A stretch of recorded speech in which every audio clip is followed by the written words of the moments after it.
Saat ini, Anda sedang mendengarkan Radio Era Baru. Green Radio Line, Beyond the Limit. Assalamualaikum warahmatullahi wabarakatuh, sahabat Green. Selamat pagi, siang, dan sore, dan juga malam buat sahabat Green yang mendengarkan program fotosintesis. Kembali lagi bersama dengan saya Budi. Pada episode kali ini kita akan ngobrol bersama dengan orang ataupun narasumber yang sudah tentunya kita undang nih untuk hadir pada kesempatan kali ini, ngomongin soal fotografi beserta dengan maknanya, barangkali juga dengan genrenya yang beragam. Buat sahabat Green yang sudah mengikuti fotosintesis dari episode sebelumnya mungkin sudah tahu dari judul yang ada di video ini ataupun yang mendengarkan juga melalui website kita di www.greenradioline.id. Mungkin penasaran pada episode kali ini kita akan ngebahas soal apa nih. Dan seperti biasa tentunya Budi gak sendiri. Kita akan ditemani oleh salah seorang fotografer yang udah standby nih ya. Mau berbagi dengan kita nih. Ada Mas Agung Willis Yuda Baskoro. Beliau udah seorang fotografi yang fokusnya ke fotografi jurnalis. Halo Mas Agung. Halo Mas Budi. Sehat Mas Agung? Sehat Mas Budi. Sama pertanyaan. Sehat. Oh sama. Mas Agung lagi di mana nih sekarang nih Mas Agung? Ini aku lagi di Tebet di lab tempat usaha kecil-kecilan. Lab foto analog. Lab foto ya sahabat kan, tadi saya udah nanya sebelum kita on air, bukan lab laboratorium rumah sakit tapi lab foto. Lagi ini ya punya usaha cuci foto ya Mas ya berarti ya? Iya, kalau teman-teman ada yang mau cuci foto bisa kirim ke Tebet ya Mas. Nah, ke Tebet. Ya, jadi yang sekitaran Tebet atau di daerah lain juga. Karena kadang agak susah nggak sih Mas ya nyari tempat cuci foto ya Mas ya? Sekarang ya? Kalau di daerah masih jarang sih, kebanyakan yang udah tua-tua kan udah pada tutup. Kalau di Jakarta, di Jogja, di Bali itu masih banyak. Iya. Saya jadi ingat dulu kalau ada keperluan misalnya foto keluarga atau apa itu rame-rame tuh ke tempat cuci foto tuh. Bawa klisenya. Iya.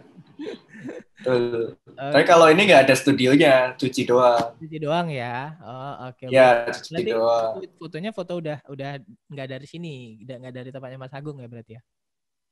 Enggak. Nah, ya mereka hunting, teman-teman hunting, terus cuci sama scan-nya di sini, jadi file digital. Lagi rame juga ya kayaknya orang-orang yang tertarik fotografi menggunakan kamera-kamera lama untuk sekedar hunting, ngambil gambar gitu Mas Agung. Yang belakangan ini kayaknya saya lihat gitu tuh di YouTube dan lain sebagainya. Iya betul, trennya emang lagi berputar kan trennya. Jadi kalau yang buat kita kan kita masih kenal nih Mas, kita kan sepantaran ya, kita masih kenal nih teknologinya kan. Tapi buat teman-teman yang lahir di tahun 2000 setelah kamera digital masuk, buat mereka kan kamera analog itu teknologi baru. Iya benar. Jadi kayak pengen ngerasain, padahal kita dulu pas ngerasain juga pengen ini gimana nih selanjutnya gimana nih. Kalau mereka malah pengen lihat. Iya, tapi betul. Sedikit cerita dulu kepada sahabat Green, Mas Agung, panggilnya Mas Agung aja ya. Boleh cerita Boleh. Mas ini kesibukannya apa dan fokus sesuai dengan obrolan kita soal jurnalis fotografi atau fotografi jurnalis ini, juga mungkin bisa kasih tahu sedikit background jurnalisnya atau ada di media apa nih sekarang nih Mas Agung. Boleh silakan.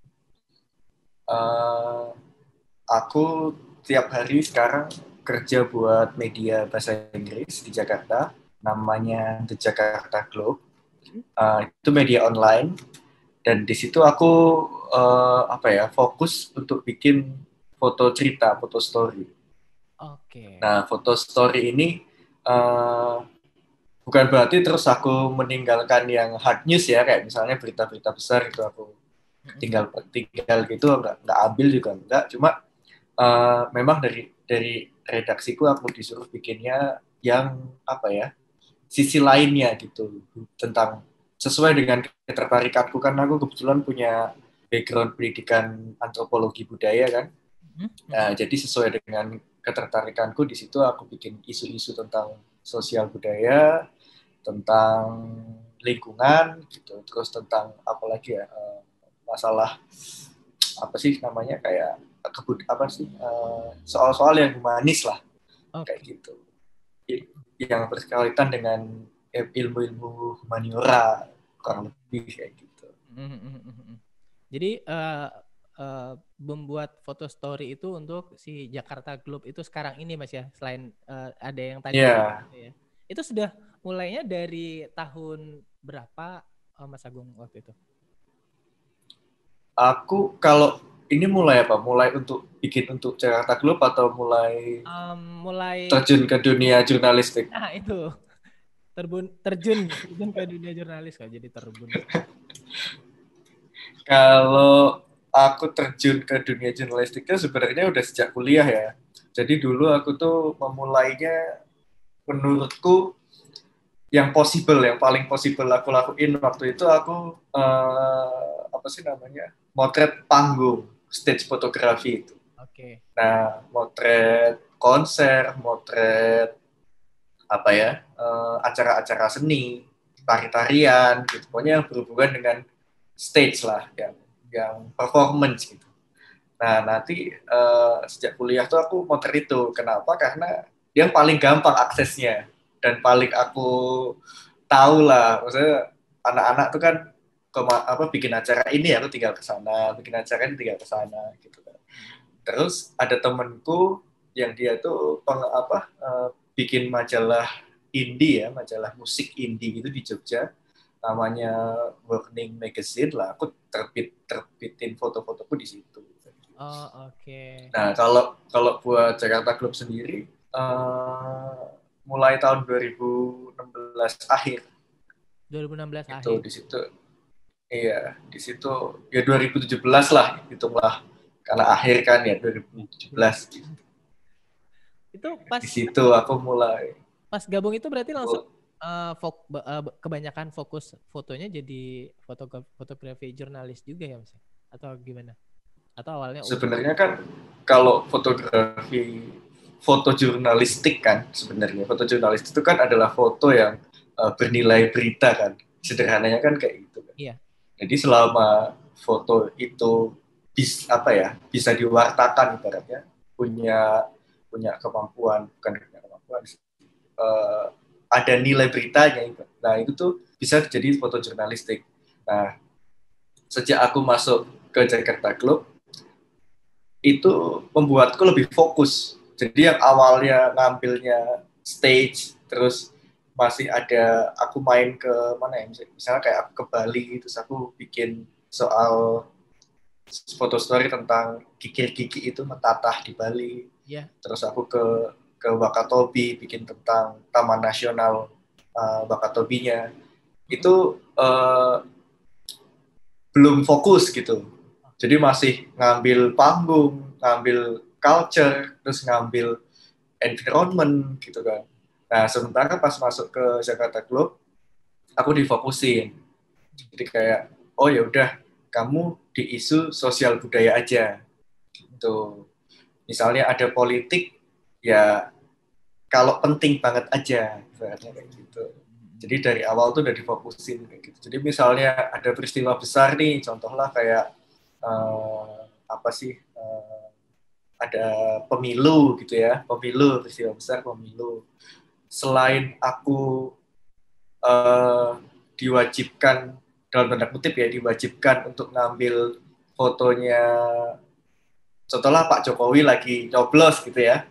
Nah, aku juga disuruh buat, bukan disuruh sih, kayak ini ya, dari awal tuh udah ditugaskan untuk ngambil yang kulit-kulitnya gitu. Misalnya kayak di pinggir di Muara Angke itu nyoblos tuh kayak gimana misalnya. Jadi terus peristiwa apa sih yang Indonesia banget yang terkait dengan pemilu, misalnya kayak selain aku motret, aku kan juga ini ya, bikin apa sih namanya, bikin story dari foto di Antara. Jadi kan ada Antara Foto kan.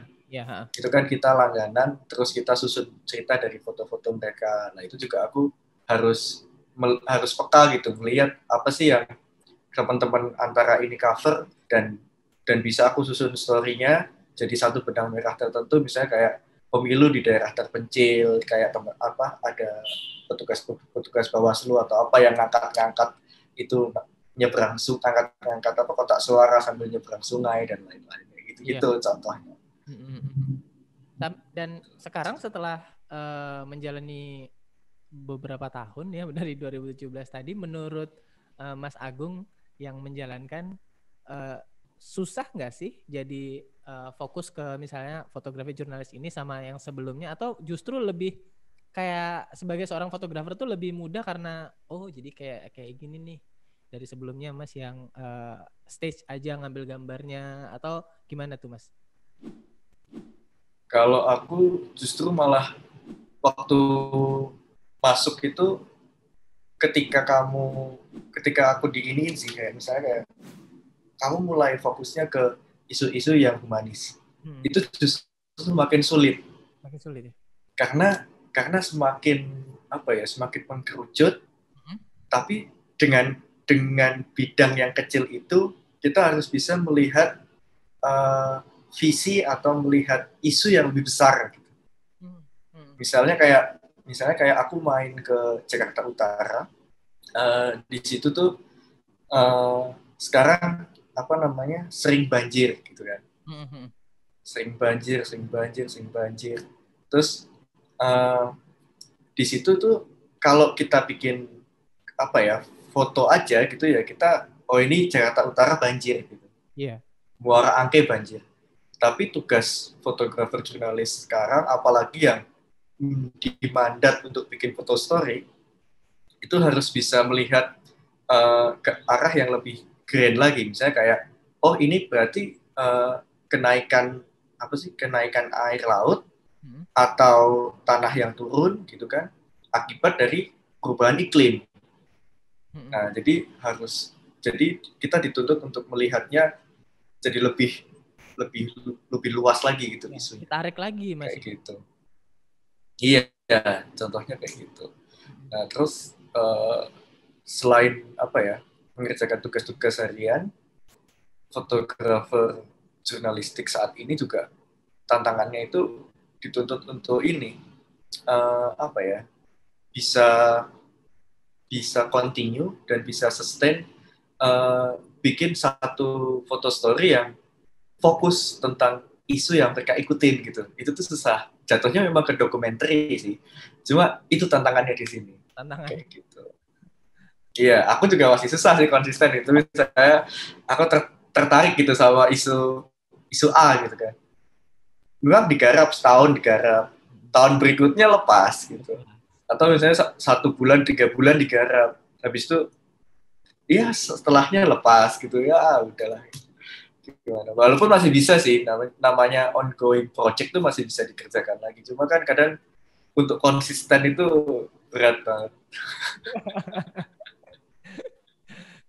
Oke nih sahabat Green. Jadi buat sahabat Green mungkin yang kadang ngelihat satu kayak karya foto, baik itu di Instagram atau di media mana gitu ya, udah lihat nih kayaknya bagus nih, mungkin nggak tahu di balik itu ada seorang fotografer yang sudah mengerjakan itu dari berapa waktu lama ya gitu ya, mungkin berbulan-bulan sampai bertahun-tahun untuk menyelesaikan story yang dari fotonya itu tuh, karena memang sulit ya. Mungkin boleh diceritakan sedikit deh soal foto story ini Mas Agung, buat sahabat Green yang belum tahu tahapannya kali ya, supaya kita dapat satu karya yang bisa membuat si orang yang melihat si foto itu jadi kayak tahu nih cerita apa atau narasi apa yang dibangun dari deretan foto-foto itu nih.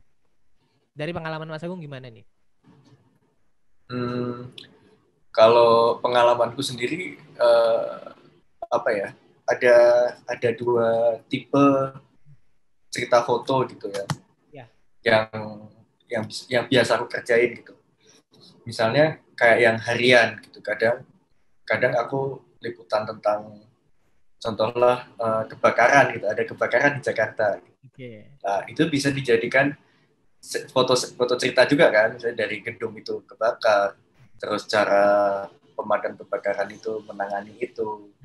Habis itu kita ambil beberapa shoot yang detail seperti ekspresi korban misalnya atau apa.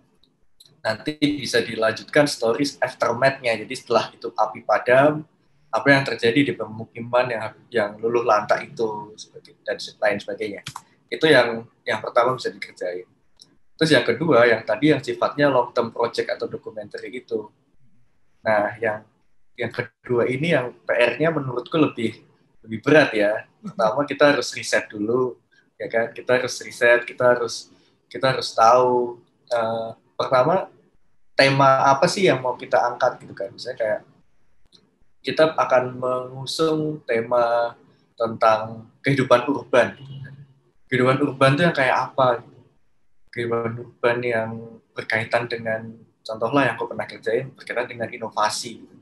Inovasi itu apa? Nah, itu kan karet terus kan, muncul. Sampai akhirnya nanti mengerucut ke satu apa ya, topik tertentu yang udah nggak bisa lagi di ibaratnya ya udah itu harus ketemu narasumbernya gitu. Bukan lagi berkutat dengan definisi dan teori gitu. Kalau inovasi gitu kan masih bisa kan, di kamus ini apa, menurut Anda apa gitu. Kalau hal ini berarti dia doang yang lakuin ibaratnya. Setelah melakukan riset panjang, nanti baru kita nentuin pendekatan visualnya. Kayak misalnya aku pernah ngerjain waktu itu dapat grant dari Permata Foto Jurnalis sama Erasmus House. Jadi kayak suruh ngerjain satu foto story dengan tema inovasi.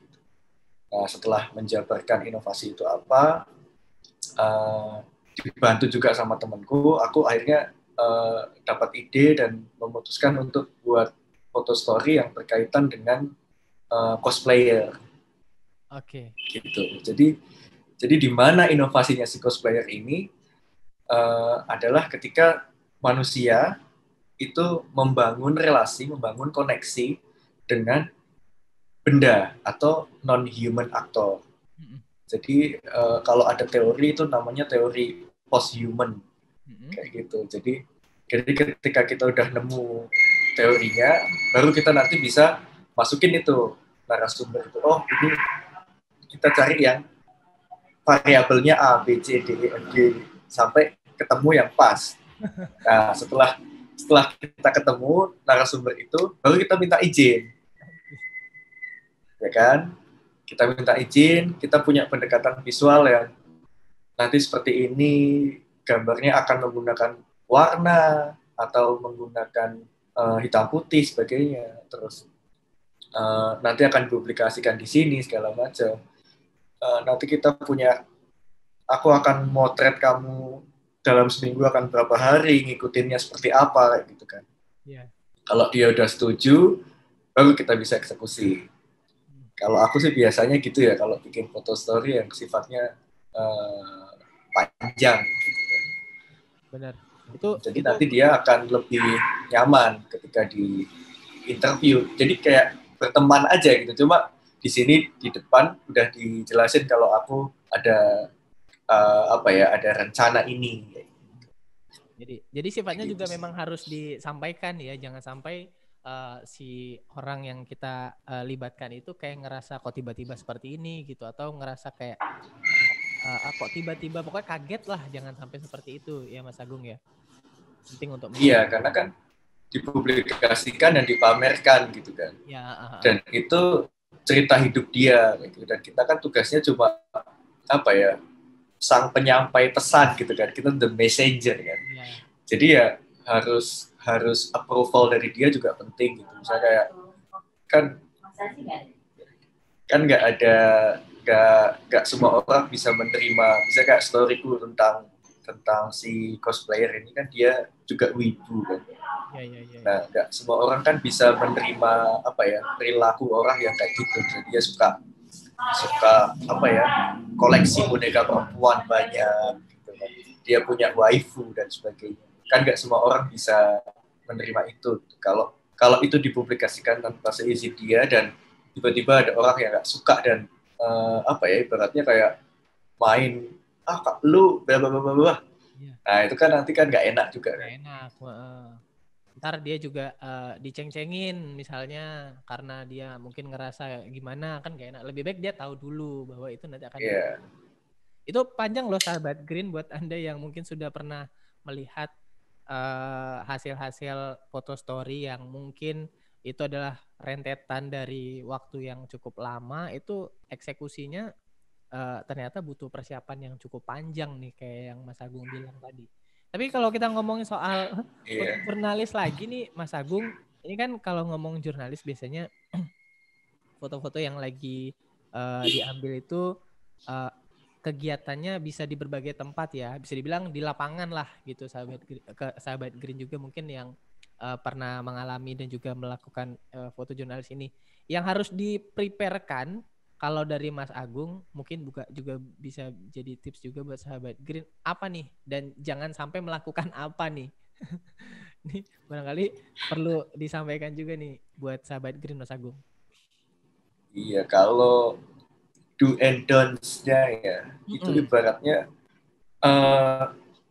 before the pandemic sama after the pandemic itu totally different. Sangat different. Iya, jadi sebelum pandemi, do and don'ts-nya itu lebih simple daripada setelah the pandemi. Jadi sebelum pandemi itu ya paling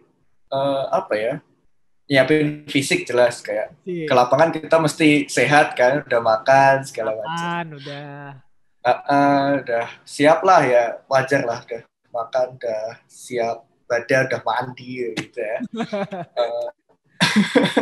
Ya kan ibaratnya kita mau ketemu orang gitu kan. Kalau bau badan kan nggak enak juga kan. Ya terus belum juga misalnya tiba-tiba kita ditugasin, kan ada juga tuh yang kita habis motor kebakaran tiba-tiba langsung kamu geser dong ke istana.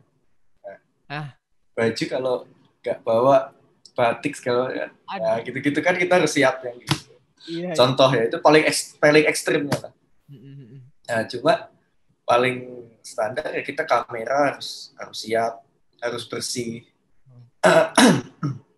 Kita pastiin juga lensa itu nggak berembun. Kadang kalau malam apalagi kadang kamar ber-AC gitu, kadang kita lupa tuh keluar panas kan, ketemu dingin berembun, itu begitu motret kabut semua. Itu kita perlu pastiin.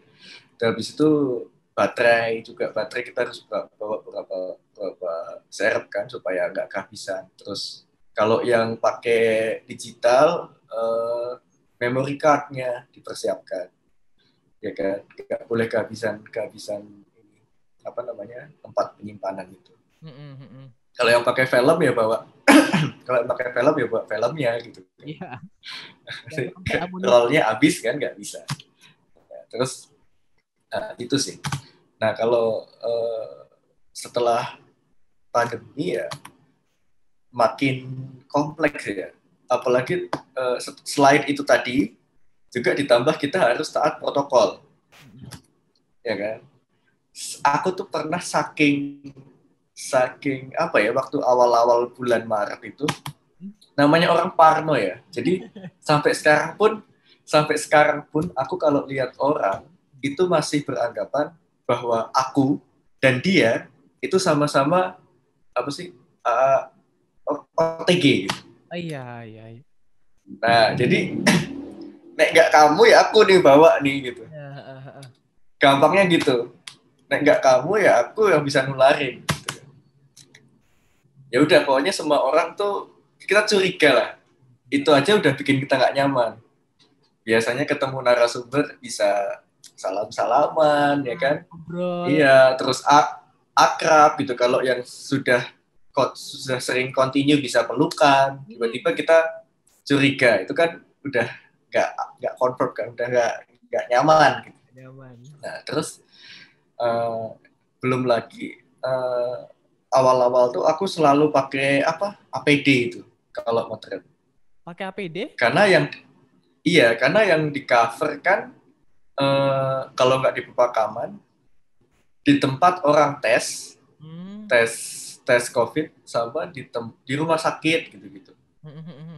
rumah sakit agak jarang sih, kayak kebanyakan di tempat tesnya doang, gitu kan. Dan itu awal-awal banget. Dan aku tuh pernah kecolongan, jadi di bulan Januari, di Wuhan itu kan ada gambar orang yang geletak tidur itu kan, kayak nggak salah bulan November kalau nggak salah. Iya. Nah, kalau nggak salah AFP fotonya. Nah, terus di bulan Desember, di bulan Januari, pemerintah kita masih slow-slow aja kan. Iya. Nah, waktu itu namanya masih pneumonia-like symptom, belum coronavirus disease. Oke. Ya kan? Nah, terus dengan santainya, waktu itu aku dapat berita kalau nggak sih, beritanya nggak nyantai sih. Beritanya datang gini, oh ini pemerintah masih masukin orang yang dari Cina, pesawat penerbangan dari Cina masih ke Indonesia di Bandara Soekarno-Hatta Terminal 3. Ya. Aku dengan santainya datang ke sana pakai masker doang. Oke. Nah, udah ya kan, motret aja tuh nih orang beneran orang Cina, maksudnya orang Chinese dari RRC. Ya. Penerbangan dari Hong Kong, penerbangan dari Guangzhou kalau nggak salah. Pokoknya orang sana lah. Entah mereka itu mencari suaka atau entah mereka emang mau ke sini, aku nggak tahu. Pokoknya pemerintah masih membuka mereka masuk gitu di Terminal 3 tuh. Belum masif sekali waktu ya udah. Iya, pokoknya namanya masih sebenarnya di luar negeri udah masif. Ya. Di sini yang belum. Yang belum. Nah, jadi itu ya benar sih waktu itu. Iya, di sini masih pneumonia-like symptom itu namanya. Iya. Jadi aku masih motret dan itu beneran orang dari sana, ya udah lewat aja gitu. Aduh. Dan cuma di termogan sama di apa sih namanya tuh, jadi ada screen layarnya gitu buat nunjukin suhu kayak di mall-mall lah sekarang. Iya. Nah, terus mereka itu masuk, seingatku sih tidak dikarantina, jadi cuma suruh nulis apa sih, kartu kuning itu.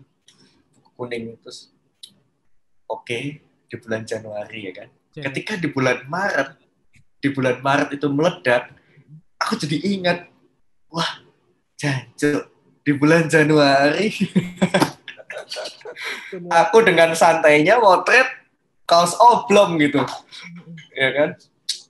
Wah, nggak mau lagi nih aku kayak gitu, nggak bisa gitu kan. Mana aku juga apa sih namanya, sering ketemu pacar gitu kan. Jadi kayak merasa bersalah gitu. Wah, kok nggak punya protokol kesehatan gitu. Nah, sejak itu aku pesen. Nah, ini lagi karena APD waktu itu krisis. Benar, waktu itu. Ya kan? Iya. Ini garda depan itu ada beberapa, frontliner itu ada beberapa. Ya kan? Nakes. Yes, betul. Habis itu wartawan. Yeah.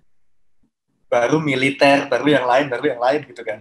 Nah, buat nakes aja ini APD, masker, terus hazmat, sarung tangan dan sebagainya itu habis gitu. Persediaan kita kolaps. Terus kita yang masih di frontliner tapi yang masih di lapis keduanya kok mau sok-sokan beli gitu. Yeah. Kan hati nurani kan nggak sampai ya, Mas Budi kan. Yeah. Nah, terus ya udah akhirnya kita memutuskan pesen. Nah, disitulah kita pesen APD sendiri, bikin sendiri yang bahannya itu sangat panas. Jadi aku aja aku pernah motret itu hampir mau pingsan. Saking panas. Gara-gara panas banget itu, saking panasnya. Nah, aku nggak bayangin gimana yang para tenaga kesehatan itu gitu, yang tiap hari udah panas, virusnya di depan muka mereka gitu. Nah, gitu-gitu. Jadi tantangannya setelah pandemi ya itu. Nah, yang tadi kan ngomongin do and don'ts. Don'ts-nya adalah kita ibaratnya kendor gitu. Kendor sama protokol kalau sekarang. bukan berarti terus iya, kalian boleh lah ibaratnya kita boleh percaya nggak percaya sama COVID gitu kan. Terus ibaratnya kita sebagai orang yang punya pengetahuan ya, ibarat otak 100%, taruhlah 30% itu ini teori konspirasi. Jadi biar ketika nanti turn out itu beneran, kita nggak kaget ibaratnya. Iya. Contohnya.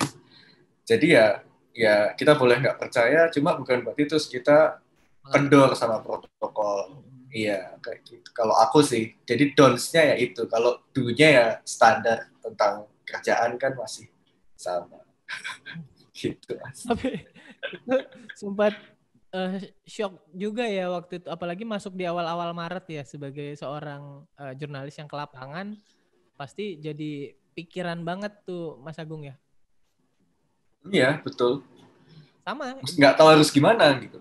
Betul, teman-teman. Pulang ke kos juga kan langsung dikucilin kan, kayak keluar ya kerja di lapangan segala macam. Iya. Waktu itu tes juga masih mahal. Masih mahal, betul. Informasi juga masih, maksudnya sedikit pemahaman soal masyarakat juga masih terbatas ya, soal menjaga jarak dan sebagainya waktu itu. Ya itu sih sahabat Green. Mungkin di setelah pandemik ini juga nantinya akan ada lagi nih kayak apa ya, kayak kebiasaan baru bagi seorang jurnalis ataupun fotografer juga, yang mudah-mudahan kedepannya lebih memudahkan dan menjaga keamanannya juga. Mungkin ada satu alat yang tetap jaga kesehatan atau tapi juga bisa nyaman. Kita jadi sering ini nyemprot kamera tuh, sering bersihin kamera sih. Tapi yang banyak-banyak ntar masuk. Aduh. Oke, sahabat Green, kita biasanya nih di fotosintesis kita akan melihat ini ya, karya-karya dari si fotografernya. Ini berarti Mas Agung. Kita lihat di Instagramnya. Nanti kita tanya-tanya nih, ini pengambilannya gimana, sulitannya apa, prosesnya seperti apa, ya. Kita bisa lihat di Instagramnya di @masagungwillis, betul ya? Betul. Langsung kita lihat. Itu ada yang paling baru, ada pelepasan kucing liar sama aktivitas mahot gajah di Lampung. Oh, oke. Berarti ini foto-foto ini apa ya, Mas Agung? Ada tugas kantor ya berarti ya dari Jakarta Globe? Kalau aku lebih sering pitching sih. Jadi kayak misalnya aku punya ide apa, nanti kantor approve apa enggak gitu. Jadi kantor sejak aku awal masuk itu kantor bisa dibilang jarang banget yang nugasin ini, kecuali hard news ya, kayak penting banget kayak demo gitu tuh ya nggak usah ditugasin, udah jalan lah gitu ibaratnya gitu. Tapi dia nggak pernah yang menugaskan ini kayak gitu. Iya. Dan ini juga karya-karyanya saya menemukan di repost oleh Canon Indonesia juga ya. Apa ada kerjasamanya atau gimana tuh, Mas Willis? Mas kebetulan aku kamera disponsorin sama mereka, sama Canon Indonesia PT Datascript. Asik dong. Iya, jadi kalau mereka punya kamera baru, aku disuruh pakai untuk review, nyobain, iya. Udah dari kapan tuh, Mas Agung? Dari aku ke Afrika tahun 2019. Oh, oke. Iya, aku bulan April pernah ke Afrika, lah sejak itu, waktu itu mereka launching kamera mirrorless Canon EOS RP, nah aku disuruh bawa itu buat potret di Afrika. Kebetulan aku ada assignment juga ke Afrika, jadi kayak gayung bersambut gitu. Oh ya udah, bawa Mas, pakai gitu. Atau peribahasa lainnya sekali dayung ya, 2-3 pulau. Iya. Ini sahabat Green boleh langsung lihat dan juga follow nih karya-karyanya dari Mas Agung di @masagungwillis. Ini ada banyak hasil-hasil karya dari Mas Agungnya, dari fotografi jurnalis, ada juga macam-macam foto lainnya, ada foto keluarga juga ya Mas Agung ya. Ini iya kan, boleh dilihat. Dan kalau kita lihat dari karya-karya ini, saya pengen tahu tadi sih sudah ditanyain sih, tapi ya mau saya konfirmasi ulang nih. Ada nggak sih yang paling berkesan atau mungkin melalui proses yang panjang dalam pengambilannya, penggarapannya nih dari foto-foto yang pernah Mas upload di Instagramnya @masagung_willis ini? Itu yang ada, boleh agak ke atas sedikit? Ada kebakaran ya itu ya? Ya itu kebakaran hutan di Kalimantan. Mungkin boleh diklik yang itu dulu nih sambil Mas Agung nunggu jawaban ceritanya nih. Yang tengah. Nah. Ya. Ini Kalimantan. Ini betul. Di Kalimantan. Jadi ini salah satu juga story yang saya suka ya. Suka dalam artian pengalamannya, bukan suka kejadiannya. Saya paham. Tolong buat sahabat Green jangan salah. Iya kan, kalau apa ya, saya tuh tidak pernah berharap akan bikin foto bagus di bencana, karena peristiwa itu sangat-sangat, kalau ada sih jangan gitu. Iya. Ya kan. Nah, tapi apa ya, namanya saya wartawan gitu, saya ditugaskan untuk motret kebakaran hutan di Kalimantan. Itu yang bikin saya apa ya, saya tuh yang miris tapi juga kayak getir gitu, nggak bisa ngomong kok. Ini kan waktu itu kan ambilnya pakai helikopter, jadi ada yang pakai drone, ada yang pakai helikopter. Waktu pakai helikopter itu, waktu saya motret, saya lihat ini Kalimantan di tahun 80-an itu adalah apa ya, rainforest terbesar kan di dunia kan, setelah Amazon. Nah, sekarang udah hampir 30%-nya udah lebih kali, tinggal 30% doang yang hutan gitu. Yang tersisa. Sisanya itu mono plantation itu, si sawit itu. Terus waktu lihat ya sekarang itu posisinya ini pemukiman, ini yang kebakar gitu. Ya ampun, dekat ya. Geser lagi, ini hutannya, ini sawitnya.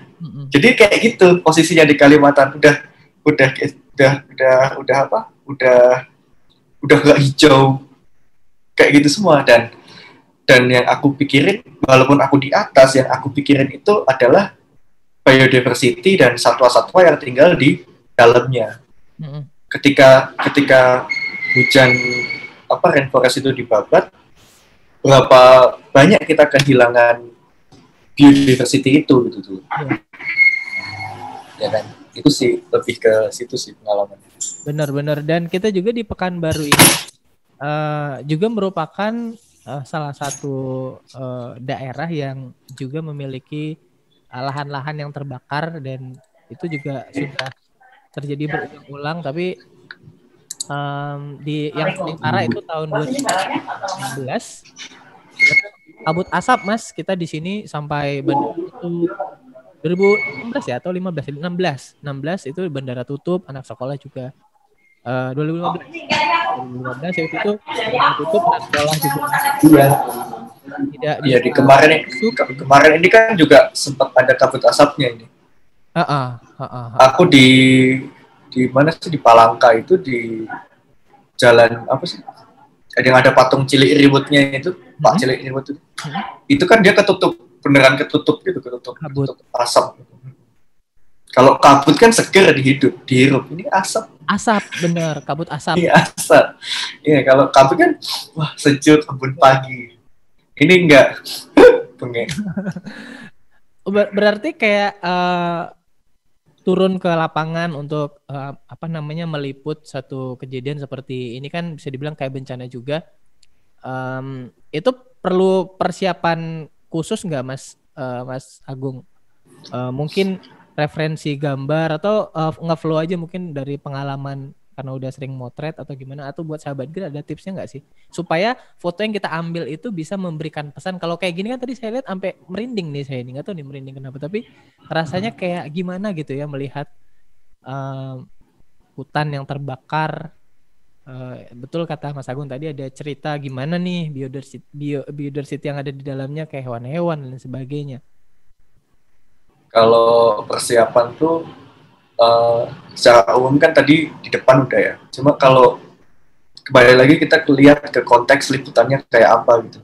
Misalnya liputan gempa di Lombok, karena aku pernah juga liputan gempa di Lombok.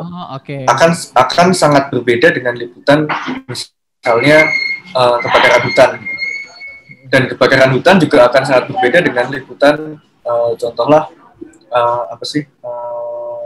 gunung meletus gitu misalnya. Nah, gitu kan. Jadi jelas kita harus lihat konteks di mana kita liputan gitu. Kalau liputan kebakaran hutan, jelas yang harus disiapin ya ketika itu asap dan itu berhubungan dengan pernafasan, ya berarti masker. Kan gitu. Ketika itu asap, terus kita itu perlu melihat pakai mata dan kita perlu Google gitu kan. Ibaratnya kayak gitu.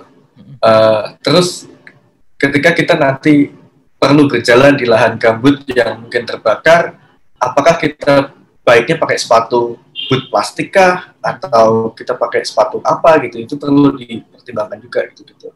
Nah, sama kalau misalnya keluar kota, kita juga perlu bertanya ya, berinteraksi sama wartawan-wartawan yang memang tinggal di sana, lokal ya. Misal yang lokal juga. Agak ngomong lokal tapi kan sekarang semuanya sudah global. Ya kan, jadi sudah terkoneksi, itu kan nggak enak kan ngomong lokal. Jadi memang teman-teman yang misalnya di kota itu untuk mempelajari konteks lingkungannya seperti apa gitu, baiknya kayak apa.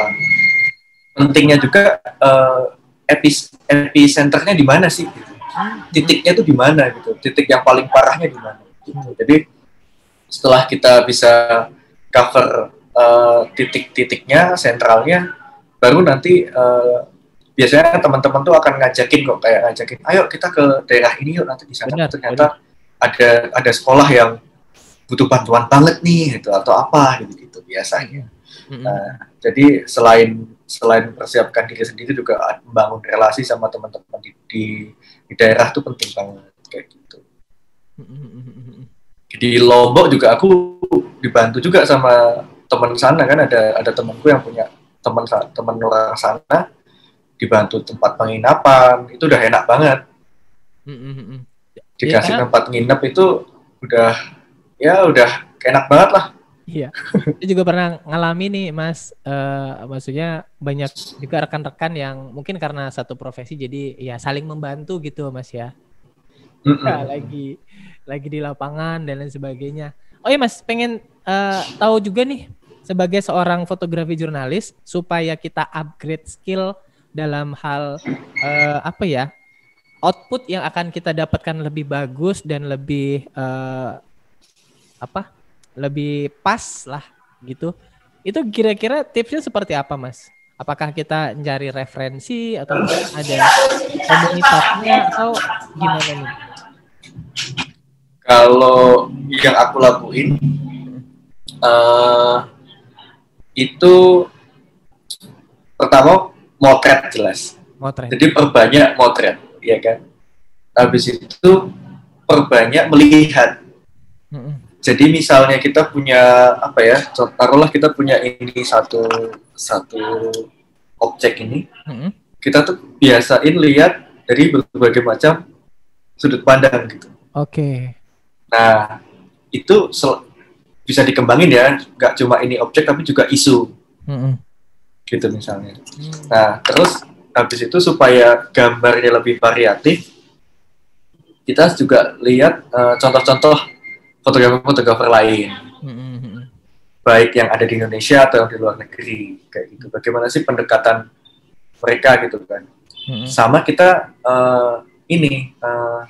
harus pahami konteks lingkungannya. Misalnya kita nggak bisa dong kita pingin gambar yang kayak di Jepang gitu, atau kayak di Eropa dingin, yang mataharinya atau suhunya kayak gini.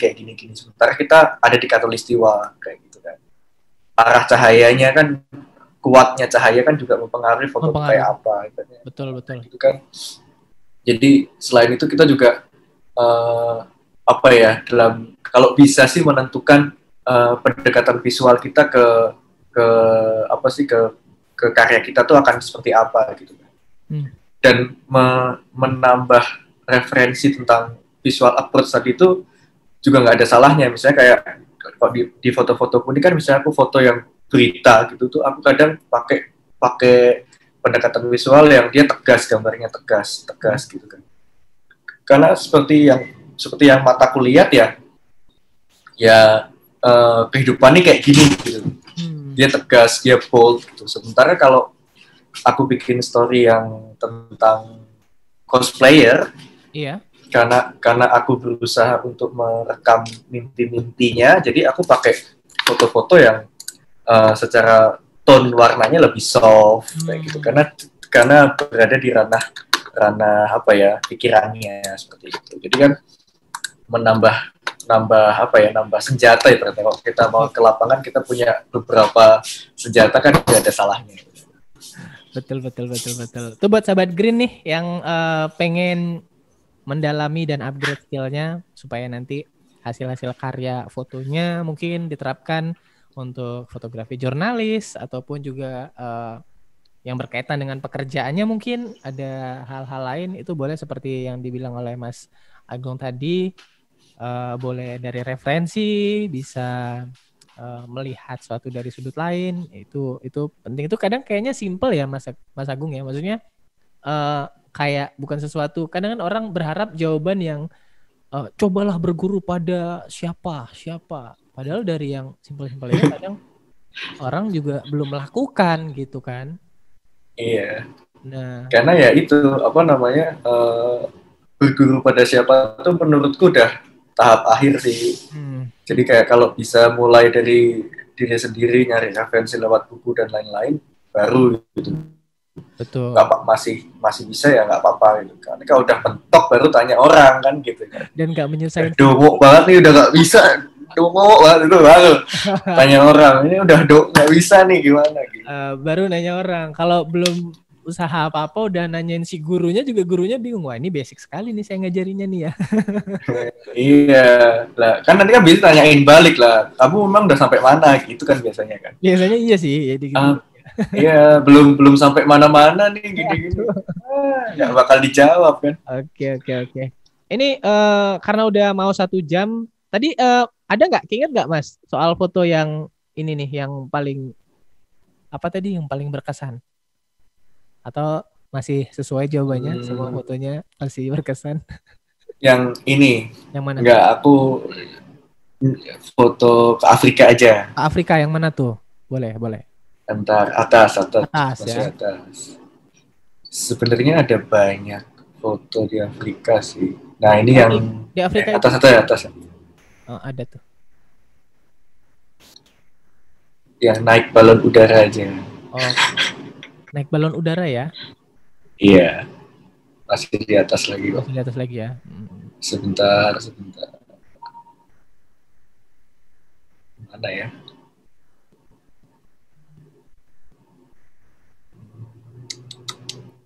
Itu tuh.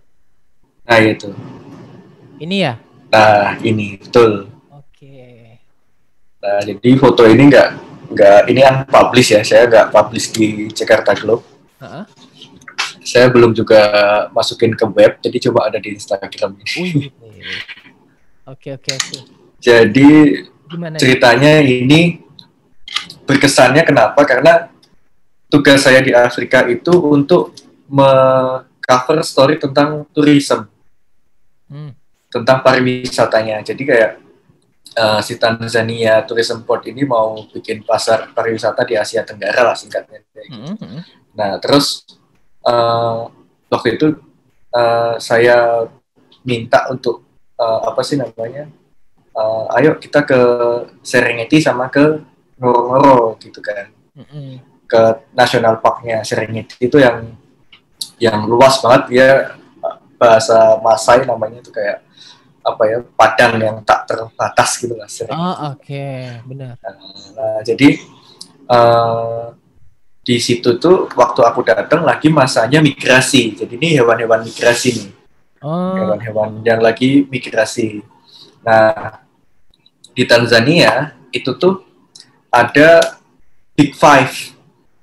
Hewan Big Five yang terdiri dari African leopard, African elephants, African buffalo, African rhino, sama African lion. Oke.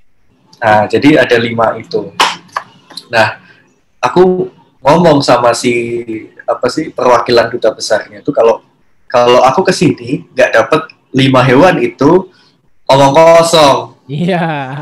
Nah, aku bilang gitu. Terus dia bilang, aku tinggal di sini seumur hidupku baru pernah ketemu 1 hewan doang atau 2 hewan paling mentok dalam 10 kali kunjunganku ke sini. Jadi misalnya dia kunjungan pertama cuma lihat gajah sama buffalo. Buffalo, oke. Nanti kunjungan kedua cuma lihat buffalo sama contohnya badak. Gitu. Yeah. Jadi nggak pernah dapat semuanya. Semua ngumpul tuh belum pernah ya? Iya, nggak pernah dapat. Nah, terus dan yang paling susah dicari itu adalah foto leopard. Nah, foto ini leopard ini. Benar. Nah, untuk dapat foto leopard ini kita harus naik balon udara itu karena dia tinggal di mana namanya, di pohon sausage tree namanya. Nah, ya udah akhirnya aku maksa, ayo aku di-provide balon udara karena nggak boleh pakai drone kan. Ya, ayo aku di-provide balon udara supaya aku bisa dapat foto leopard dan foto migrasinya dari atas segala macam. Iya. Dikasihlah sama mereka balon udara ini. Ya udah akhirnya aku naik. Nah, sayangnya pas aku naik foto leopard juga nggak dapet. Nggak dapet. Nah, dapetnya itu karena susah karena mereka ngumpet kan. Nggak kelihatan gitu. Nggak bisa dong balon udara suruh berhenti gitu kan. Nggak bisa. Jadi akhirnya setelah acara balon udaranya selesai, itu udah dari besoknya di hari terakhir, aku bilang sama driverku namanya Gabriel John, aku masih ingat banget. Aku bilang, John, dia orang Afrika asli. John, kalau aku nggak dapet leopard, John, gitu kan, aku nggak mau kesini lagi. Aku bilang kayak gitu. Padahal ya nggak punya uang juga, Mas. Cuma kan tetap ngomong gitu kan, bener kan, nggak kesini lagi, bener. Nggak bisa, John, nggak dapet leopard. Aku nggak kesini lagi nih habis ini.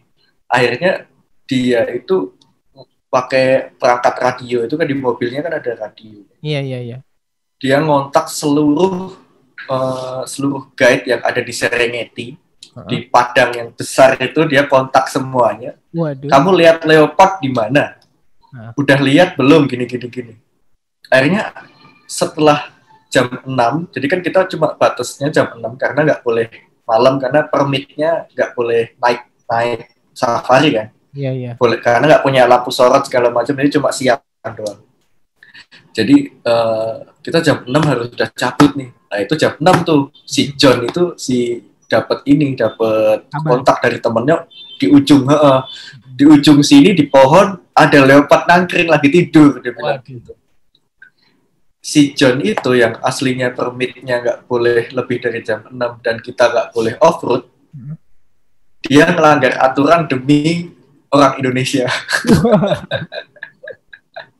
Jadi di situ ada, diantarin. Akhirnya ya udah, brother, dia bilangnya brother. Oke, brother, kita antar kamu, kita off-road, kita cari itu leopard.